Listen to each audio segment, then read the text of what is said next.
That being said, you big dummies, you getting paid now. It seems like everyone is chiming in on this issue at this point.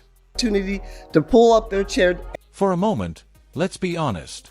Cheryl Swoops has been pursuing Caitlin Clark with some of the most bizarre and baseless charges imaginable for the past year. We're talking about strange accusations that she is a 25-year-old playing against teenagers, that her record-breaking rookie season wasn't really that terrific, and even that no one in the league wants to play with her. It was simply this unrelenting assault of negativity that, to be honest, seemed to last forever. Years, they will recognize, her game, but they won't recognize her impact. Right. How can you separate the two? It's kind of hard, right? And I used, and Jax, you're absolutely right. And I was like, come on, you big. An actual basketball grade and one of Clark's previous coaches, Cheryl Miller, entered the ring just as it seemed like the sound would never stop. She made an appearance on the All the Smoke podcast. It generated what can only be regarded as calling Swoops a total idiot and meticulously debunking all the misconceptions is a last blow to the critics. Fans are overjoyed, eagerly watching Miller finally put Swoops in her right place. Her ardent support for Caitlin Clark, however, also suggests something very unexpected about the Indiana Fever's future. Are you prepared for this? Come on. Player of the Year, two-time national championship, two-time tournament MVP, first woman to dunk in an organized game, gold medalist. Thank you for making time. Welcome to the show, Cheryl Miller. But let's just stand back for a while before we analyze every potent statement Miller made. Have you ever truly paused to consider why one of basketball's greatest icons appears to be so devoted to eliminating the WNBA's most promising young star? It's a worthwhile inquiry. Let's take a closer look at Cheryl Swoops' peculiar and tenacious campaign against Caitlin Clark. A campaign that followed her throughout her first season and began back in her college days. We'll talk about how much more experience that gives you over other players coming in, right? So people say, dang, like he or she's killing them, but you have a 25-year-old playing against a... It all started when Swoops made these incredibly untrue statements regarding Clark's illustrious collegiate record. Swoops asserted that Clark was a 25-year-old competing against 20-year-olds while attending Iowa, which may have been her most absurd claim to date. Let's now be really clear about the situation's reality. Like many other college seniors, Clark was just 22 years old and in her fourth year of competition. Swoops attempted to backtrack when confronted about this flagrant lie, saying that it was all exaggeration pertaining to CO qualifying regulations. A really flimsy defense that completely failed to withstand any right examination. Now probably takes about 40 shots a game. Carry on. I know you like that. Hell yeah. I said that because when she comes to the league, regardless of what team she goes to that has vets on that team, she most likely won't receive 40 shots every day. But trust me when I say that Swoops was just getting started. In an attempt to portray Clark as a conceited ball-hogging volume shooter, she continued by asserting that she took 40 shots per game. In actuality, Clark averaged a far more sensible 22.7 shots per game, according to the data.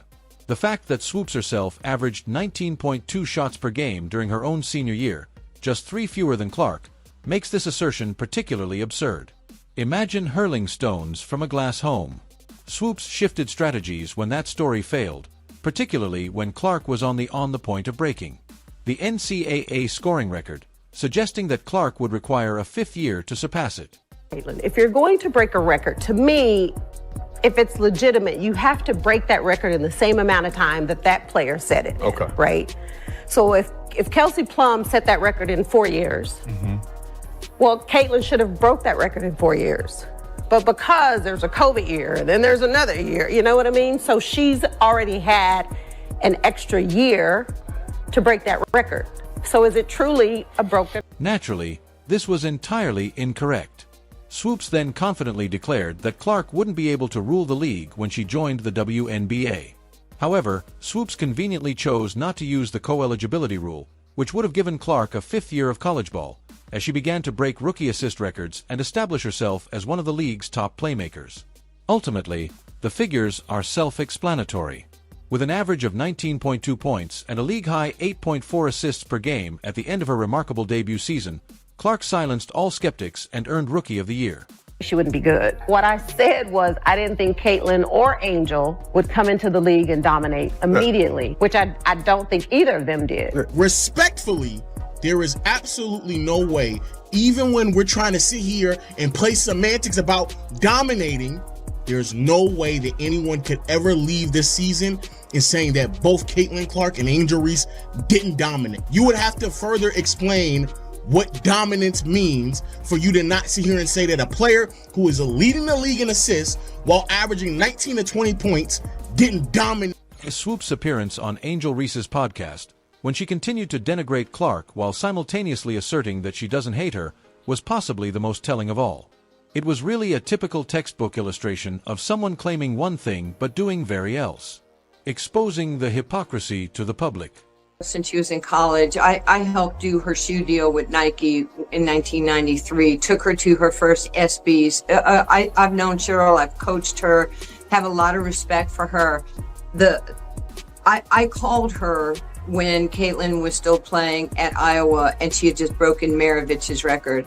And it was all over the place, as you and I have discussed, that there was this quote by Cheryl that said, Caitlin was, 25 years old. She was, however old, 24 years old. She was a fifth-year senior. Right. She was taking 40 shots a game. Her records were...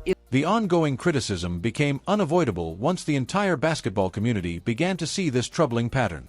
In the end, it had actual repercussions. Another legend, Nancy Lieberman, took Swoop's spot in the booth after she was prohibited from covering an Indiana Fever game. Unlike Swoops, Lieberman wasn't scared to confront the misinformation being spread about the league's rookie star. The treadmill, and I called her as a friend, and I said, you can say whatever you want. You can have your own opinion about anybody, but you do have to get the statistics right. I mean, facts matter. And if you just get ahead of this and just say, hey, I made a mistake on my numbers, then this thing is over and everybody respects you for your opinion. And, you might like Boston, I might like the Yankees. It's okay to have difference of opinions. Well, she got upset with me on the phone, and I was like, Cheryl, I'm not doing anything to hurt you. I'm just sharing. We're talking. And so our relationship, it pretty much is not happening at this point. I tried to talk to her at the Final Four. Right. She didn't want to talk to me. My life's going to be good or great with or without Cheryl Swoop. The basketball world finally found someone with unquestionable legitimacy to join the Caitlin Clark conversation when Cheryl Miller entered the All the Smoke podcast studio and utterly lit up the critics. This is when the tale really takes a turn. What happens, then, when a real basketball legend, someone who has actually coached Clark, decides she's had enough of this crap? You get one of the strongest and most authentic defenses in women's basketball history. Jax, you're absolutely right. And I was like, come on, you big dummies. Is she getting hyped? Yes. Yeah. But she was in the backyard. She was Miller thought about the massive. There was pressure on Clark. She noted that constant criticism can make you feel as though you must prove your value once more. Sometimes, maybe more than you were right. Fault her for what she... You see, Miller had a front-row seat to evaluate Clark's performance beyond all the highlight clips and media spin after having the opportunity to coach him firsthand at the 2025 WNBA All-Star Game. Even she was astonished to see Clark up close. Miller's defense is so powerful and hard to ignore because of this own personal experience. I mean, look, as much as she was given, you can't tell me if that door would have swung the other way where she didn't live up to the hype. Right. Come on, folks are still waiting for it to fall. Exactly. Come on. Yep. So, with that being said, you big dummies, you getting... I was pleased to discover that the story wasn't true, as Miller herself expressed it. She deftly dismantled months' worth of unfavorable media narratives with that one potent comment. However, she didn't end there. Miller went even farther, offering genuinely original insight into what makes Clark such a remarkable talent. By doing this, she was able to cut through all the clutter and arrive at the reality. Recently coached the WNBA All-Star Game. You spent some time with Caitlin Clark. Best coaching job ever. Best coaching job Best coaching job ever. Being around Caitlin Clark, how was the experience for her? She's such a big star. I mean, the sky's the limit for her. To be around her, just talk about the type of person she is and how much she loves the game. I'm going to be honest because it needs to be said. I could relate to that young lady, and I felt for her. I know what it's like to be hated. I know what it's like to be a black woman and hated. Even though Miller's technical study of Clark's court skills is quite accurate, it actually hides something far more significant, a genuine emotional bond that formed during Clark's most difficult moments. When the Fever eventually achieved their first win of the 2025 campaign, this became abundantly evident. Miller did more than just offer Clark his congratulations at that precise moment. When the rookie needed it most, she offered her sincere, unwavering support. I can't imagine this young lady, I don't want to use hate, but despised. And people just having, and look, she brought some on herself a little bit because she's cocky for a good reason. Confident. And I love that about her. But to watch the dynamics and the media, they had their narrative. And I was pleased and proud to see the narrative. Miller and Clark gave each other an embrace after Indiana's first triumph, which was much more than just a playful moment between two basketball players. It was a pivotal, impactful moment that illustrated how isolated Clark had felt throughout the initial onslaught of criticism surrounding her league debut. When she noticed me, I gave her the greatest hug I could manage, and she exclaimed, "Oh man, finally someone who's on my side," Miller said, recalling the overwhelming intensity of that moment. Miller continued, "She was being struck with everything from left to right."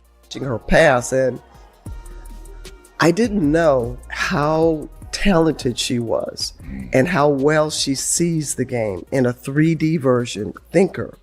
Defensively, a lot better than I thought and gave her credit for. So watching her and just spending a little time. And one thing, guys, that I've learned is to step back and let these kids be them. Miller provided the kind of advice that only comes from someone who has gone through a similar challenging journey, not just a few meaningless platitudes, at that very perilous moment. These weren't just consoling remarks. As they drowned in a sea of demands and intense scrutiny, they served as a rookie's lifeline. "I'm really happy for you," Miller said to her. "I informed." She used this as a formula. But never stop being yourself, no matter what. Getting hit with everything left and right, and I just said, I hugged her, I said, "I'm so proud of you." I go, "Savor this. Use this as a formula." I said, "But keep being you." I said, "No matter what." When Cheryl Miller talks, the basketball community listens, and for good reason. 3 Nosmouth Player of the Year honors, 2 national titles, an Olympic gold medal, and, of course, a place in the Basketball Hall of Fame are just a few examples of the remarkable legacy that her voice carries. But Miller's assistance goes well beyond simply appreciating Clark's outstanding CV. She perceives something in Clark that many critics don't seem to notice. She is far more than just a scorer because of her exceptional court vision. We must therefore ask, what are your thoughts on all of this? Let us know in the comments how happy you are to see an icon like Miller take the lead. Subscribe and turn on all notifications to make sure you never miss anything. We'll see you in the following once you click the video on the screen.